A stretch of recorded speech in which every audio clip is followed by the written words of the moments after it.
vais faire le lien avec François. Je trouve ce titre magnifique, tout est sous contrôle. On a tellement l'impression aujourd'hui qu'on est tout le temps sous surveillance, qu'il y a partout des caméras. Donc je trouve ce titre est très excitant. Et en écoutant Dominique qui parlait de sa timidité enfant, je me suis souvenue d'un court poème de Guy Levic qui montre combien les enfants ont une façon de prendre des distances vis-à-vis des adultes. Il dit « Ce qu'ils disent, moi, ça m'est bien égal. J'ai un cheval dans ma poche. » Et d'ailleurs, c'est une girafe. Alors, quand on veut s'en prendre à moi, hop là, on est loin, la girafe et moi. Et eux n'y comprennent rien. Bravo. C'est un peu ce que tu as vécu, non? C'est ce fort intérieur que se forgent les enfants pour résister au monde des adultes. Ils ne sont pas sous contrôle, justement. Voilà. Donc, après avoir entendu parler de nouvelles, nous allons parler d'un récit. C'est un récit, c'est pas un roman, donc pas de roman ces derniers temps à vous présenter ici, mais c'est un récit et c'est un très très beau volume. Je ne sais pas si vous avez eu l'occasion déjà de le regarder, mais c'est beau avec une très belle photo, enfin une maquette, je ne sais pas comment on doit dire ça, de l'Escaut, des bords de l'Escaut, qui invite évidemment à la promenade et à la marche, ce qui est un thème qui va soutenir l'écriture de Colette dans ce livre. J'ai envie de dire qu'on ne présente plus Colette Miss Masure.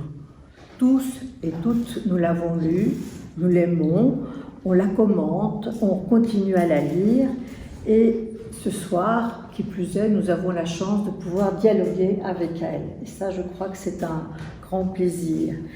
Et donc ce beau livre, Par les sentiers d'intime profondeur, est complexe. Ce n'est pas monothématique, ça part dans beaucoup de sens. Et il y a beaucoup d'aspects intéressants qu'on pourra peut-être évoquer déjà ce soir. Il y a tout d'abord, je crois, les chemins de vie, hein, par exemple, qui restent quelque chose dont tu parles régulièrement lorsque tu te mets à écrire. Ça, c'est un thème que nous aborderons ou pas, selon ton désir. Et puis, il y a ici la marche, puisque le thème principal de ce livre, c'est marcher. Enfin, c'est en tout cas, me semble-t-il, un des thèmes. C'est la collection qui le veut, hein, ah, d'accord, oui. Gaëlle Delabrosse, qui a créé cette collection, s'adresse à des gens qui ont l'habitude de marcher, donc soit sur les chemins de Compostelle, bon, enfin. Donc, quand elle s'est adressée à moi, je lui ai dit, mais moi, je ne fais pas des marches extraordinaires, je marche tout le temps en étoile autour de la maison. Je fais 10 km par jour, mais sans prendre de voiture pour aller à un endroit. Enfin, c'est vraiment une marche, oui, en étoile. Donc, c'est la collection qui m'a imposé ce titre, mais parce que ça m'intéresse. Bien sûr. Mais d'ailleurs, tu parles régulièrement du fait de marcher, puisque tu pratiques ce genre de sport, si je puis dire, et tu en parles régulièrement. Et ici, tu as concentré toute ton attention là-dessus. Et parce que tu opposes, par exemple, tu aimes, comment dire, développer des contrastes, parce que marcher, c'est un déplacement dans l'espace, c'est une mise en mouvement de certaines pensées, et tout cela, donc, s'amalgame et crée des choses intéressantes. Est-ce que tu pourrais nous en parler? Oui. Donc, il y avait cette idée à laquelle je n'avais pas pensé, c'était pendant le confinement. Juste au début du confinement, on me propose ça. Bon, sur le coup, ça me paraissait bizarre. Je me suis dit, au fond, c'est vrai, c'est ce que je vis quotidiennement. Et l'intérêt de la marche, c'est qu'on peut marcher seul, marcher avec d'autres, une autre personne, ou tout un groupe avec qui on se déplace par moment. Et puis, je me rendais compte que marcher, c'est comme écrire. Souvent, on écrit dans sa tête, ou bien on se dit des poèmes. Moi, j'aime beaucoup me dire à moi-même les poèmes des autres. J'aime beaucoup... Et puis alors, il y a cette adaptation aux saisons, comme le confinement a duré longtemps, le même endroit visité à des saisons différentes, ça nous montre à quel point il y a beaucoup de facettes à cette dimension. C'est pas du tout une marche pour la santé, c'est vraiment un plaisir. Parfois, j'ai des amis qui me disent, mais quand il fait mauvais, ça ne te pèse pas? Est-ce que ce n'est pas un exercice que tu t'imposes? Je dis non, c'est vraiment comme respirer. C'est marcher comme respirer. Ah oui, tu dis d'ailleurs que si tu n'as pas fait un certain nombre de pas dans la journée, tu dors moins bien. Il y a des tas d'effets négatifs à l'absence de marche. Oui, mais c'est pas comme un remède. C'est pas une thérapie, non. Non, c'est pas une que. thérapie, c'est vraiment un plaisir, quoi. Un plaisir le plus souvent partagé. Et puis, il y a tellement d'éléments qui naissent dans une marche. Enfin, par exemple, je vais marcher chez la boulangère, je vais tout à coup passer près d'une flaque d'eau, je vais voir dans cette flaque d'eau un mégot de cigarette, une tétine de bébé, une liste de courses. Et alors, j'attends dans la file, puisque pendant le confinement, il fallait garder une distance par rapport aux personnes qui étaient avant soi. Et donc, tout à coup, je me réveillais en quelque manière, parce que la boulangère disait « et pour vous ?» Et tout à coup, j'avais imaginé, pour chacun des objets vus dans la flaque, c'est tout à fait réaliste, le drame de la maman dont l'enfant n'a pas son doudou, le drame de la ménagère qui a perdu sa liste de courses, le clochard qui se demande qui va prendre ce mégot, attendre qu'il sèche pour s'en servir. Enfin, je trouve que tout dans la vie provoque l'écriture. Pour moi, il n'y a pas de sujet insignifiant. Tout prend signification. Et tu lui en crées, en tout cas, tu crées cette signification. Et du côté, tu as chaque fois parlé de drame dans ce cas-ci. Parfois, évidemment, ce sont des histoires heureuses. Oui, je viens, la semaine dernière, j'ai passé une nuit entière dans un musée. C'était mon rêve. Ah oui, mais j'ai marché énormément dans ce musée. J'ai parcouru ce musée de bas en haut, il y a plusieurs étages, de long en large. C'est aussi une marche extraordinaire. Il y a des marches de nuit, de 20h à 8h, enfin, tous les types de marches. Tu n'as pas dormi du tout dans... J'ai dormi un peu moins de 2 heures, oui.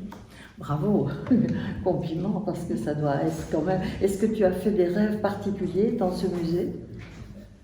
Non, mais j'ai pris conscience à quel point un musée était bruyant la nuit.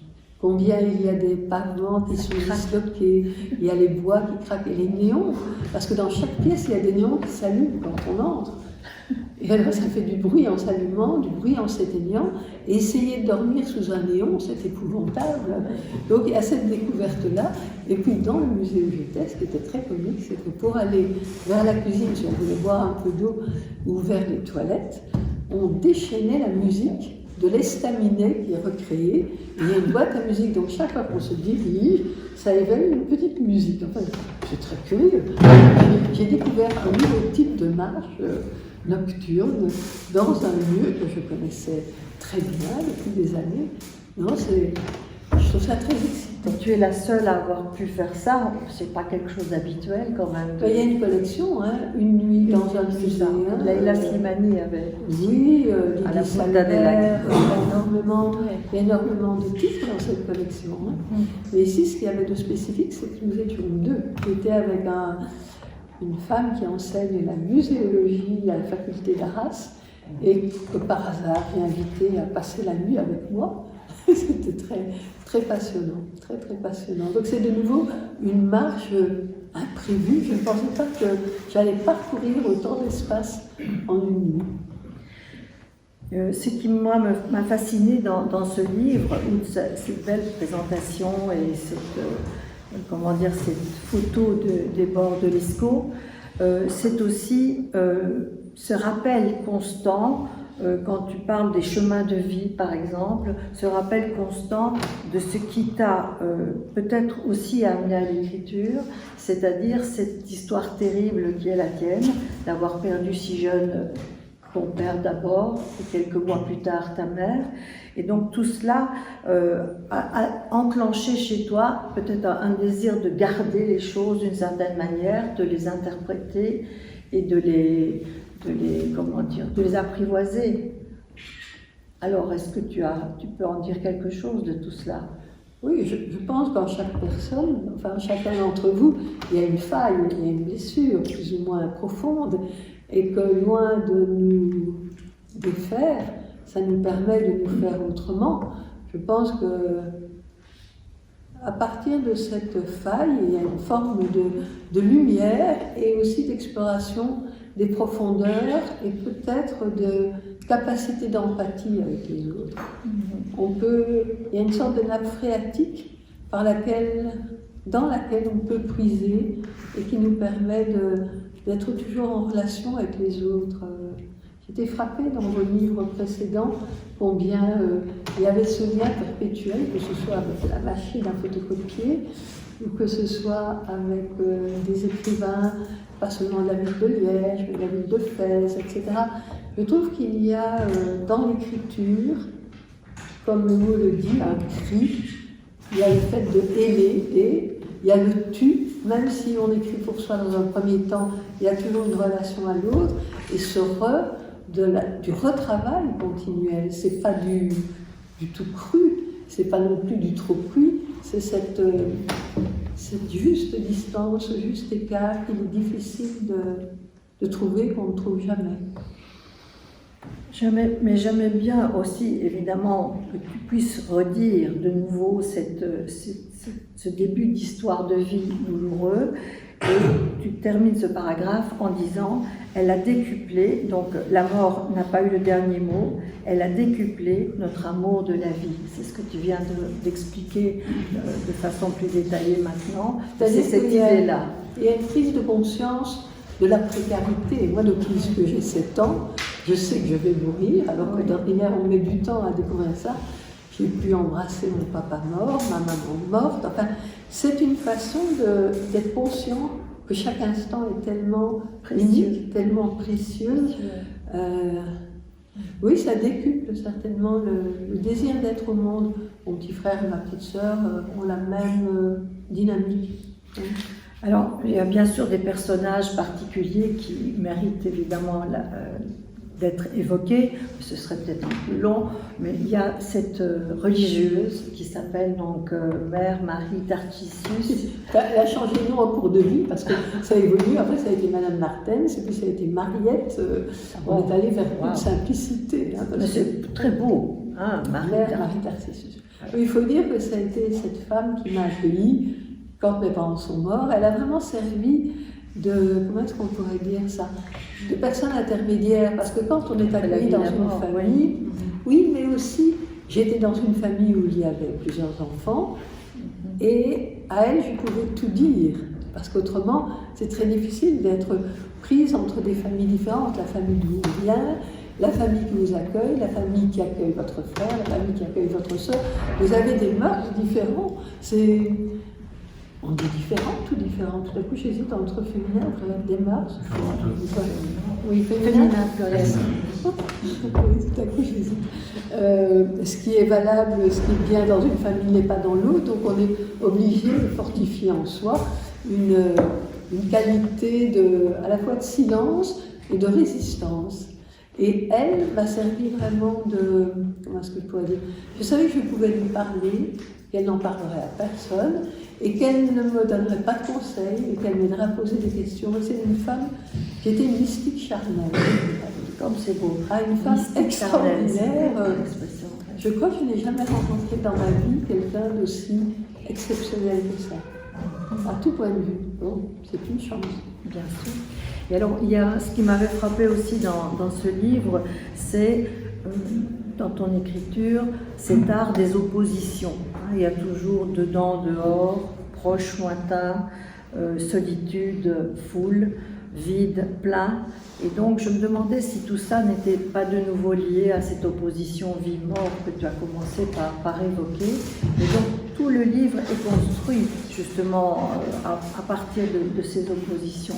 Enfin, non, à partir, excusez-moi, mais en travaillant ces oppositions.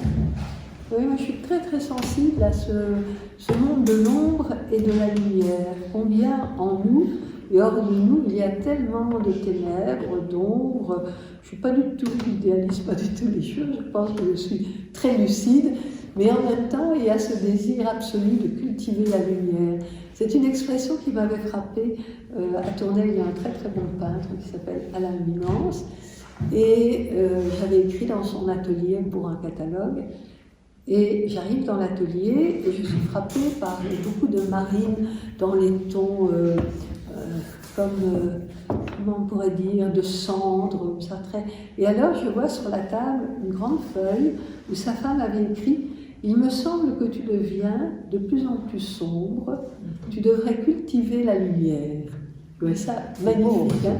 Oui. Je pense que c'est vraiment ce jeu qui est un jeu continu. Il me semble qu'on passe tellement de temps à lutter, à se battre pour garder la tête hors de l'eau, accéder justement à plus de lumière. Voilà, mais je crois que donc une des grandes originalités de ce livre, c'est de présenter une sorte de quête spirituelle sous forme de défis sportifs. Oui, mais j'aime beaucoup le sport. Hein. Mon Dieu sait si j'ai joué au tennis, monté à cheval, skié. Bon, maintenant je ne peux plus faire ça, mais marcher, c'est pas le sport pour moi, la marche. La marche, c'est vraiment... Je pense toujours à cette sculpture de Giacometti. Vous savez, l'homme qui marche. Pour moi, cette silhouette très effilée, avec ce déséquilibre que crée le fait de quitter l'équilibre des deux pieds pour aller de l'avant, tout le temps ce déséquilibre. Pour moi, la marche, c'est vraiment une image de l'existence. Et je pense que ce que je redoute en particulier, c'est le moment où je ne pourrai plus marcher. Je suppose que, comme tout le monde, on fait déjà un genou qui est artificiel, mais il arrivera un moment où j'aurai un déambulateur, et puis un moment où je ne pourrai plus marcher. Et ça, ce sera difficile. Mais en attendant, je marche. Bravo, c'est ça qui est important. Alors voilà, c'est donc une collection particulière. C'est édité chez Salvatore, qui est quand même un éditeur qui n'est pas nécessairement très connu. Enfin, peut-être que vous tous et toutes, vous le connaissez parfaitement. Mais en fait, moi, je l'ai découvert. Moi, j'ai suivi l'éditeur que j'avais chez Desclés de Brouwer. Ah, oui. Quand Desclés de Brouwer a été récupéré par Salvatore, j'appréciais beaucoup Marc Le Boucher, c'est lui qui m'avait au fond demandé d'écrire Célébration du quotidien. Voilà. J'avais beaucoup d'admiration pour son travail d'éditeur. En fait, je l'avais connu comme journaliste, on travaillait pour la même revue. Et quand il est parti, il a été demandé par Desclés de Brouwer, qui au départ était une maison tournaisienne, et une maison brugeoise aussi, avant d'arriver à Paris. Je l'ai suivi parce que j'avais confiance en lui et Salvatore fait du bon travail. Oui. Et en plus, ça s'appelle la collection Chemin d'étoiles, avec S. C'est quand même de quoi, il y a de quoi faire rêver, évidemment, de tous ces touches tellement intéressantes. Mais moi, j'aime beaucoup le mot chemin, mais je trouve que, bon, il y a les autoroutes, il y a les grandes routes, il y a les routes, il y a les chemins, il y a les sentiers, il y a les sentes et il y a les pieds-sentes aussi. Derrière chez moi, il y a une pied-sente. Au bout de notre jardin, il y a un mur et il y a un tout petit chemin qu'on peut... C'est même très dangereux de le prendre à vélo parce que c'est tellement étroit. Il y a des branches qui peuvent vous décapiter, enfin j'exagère un peu, mais je trouve ça un mot extraordinaire. La voie, le nombre de synonymes, de mots analogues à chemin, mais dans le chemin quand même, cheminer, un compagnon de route, oui, j'aime bien ce mot. Pied-sente, moi je crois que c'est un terme picard. Peut-être. Oui. Ma grand-mère l'employait, mais en français, Normalement, on dit pied-sainte. Et en fait, ça, dans le temps, les routes étaient divisées en plusieurs catégories suivant leur longueur. Ouais. Et pied-sainte ou pied-sente, c'est pour un piéton. D'accord. Pied-sainte. Voilà. Bien sûr, c'est merveilleux. Voilà. Donc, pour essayer d'évoquer le plus possible ce livre si particulier, il faudrait encore... comment dire, évoquer toutes les références. Moi, je suis fascinée par la culture de ma voisine. Elle sait tout. Bien sûr, mais tout. L'art est présent partout, tu connais tout, vraiment. Tu cites à bon escient, c'est pas un étalage ridicule, au contraire, mais c'est un regard qui peut faire moisson de tout cela, et je suis impressionnée. Il y a rien qui t'échappe.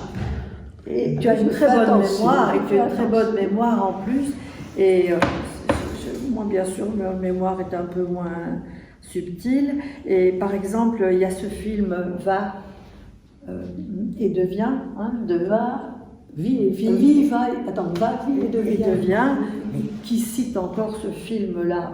Personne, et donc là, j'avais essayé de noter pour, voilà, Va, vie et devient de Radu Mikailescu, hein, ce jeune Éthiopien de 9 ans, réfugié au Soudan, que sa mère chrétienne déclare juif pour lui permettre d'échapper à la famine et de courir sa chance en Israël. Le destin individuel s'y détache sur fond de tragédie de la fin du XXe siècle. Quelle merveilleuse touche et ouverture, évidemment, à ton récit. Il y a une scène dans ce film que je n'oublierai jamais. Quand cet enfant arrive à Jérusalem, on le met sous la douche et il hurle de terreur. On se dit, mais pourquoi? Mais lui qui a connu la soif, qui a connu l'absence d'eau, cette espèce de débauche d'eau, ça le terrifie. Il y a une puissance dans ce film qu'on ne peut pas oublier. Et je dois dire que quand j'ai vu un film ou une pièce de théâtre, le soir, je ne m'endors jamais sans le refaire. Et donc ça se greffe dans la mémoire. Mais ce qui est particulier dans ce livre, c'est le fait qu'on est obligé d'encadrer. Il faut qu'il y ait une préface, donc ici c'est Alexis Génie qui a accepté de la faire, et qu'alors il y a 3 lectures par des journalistes, des enseignants, etc.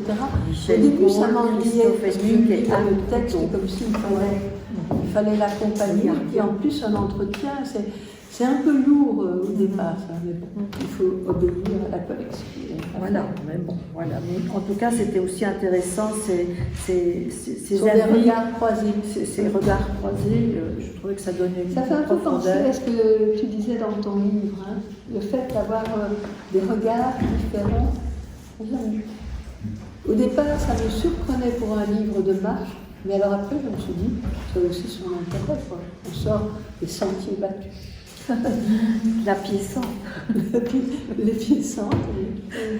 Et alors, évidemment, vient de sortir également de Colette Nismazur, Belgicus, hein, dans cette très jolie collection Belgique avec S, où finalement, beaucoup chez Claire Édition, hein, où pas mal d'écrivains belges. Oui, bien une vingtaine. Oui, c'est ça. Hein. Et donc, ce qui me frappait aussi ici, c'était.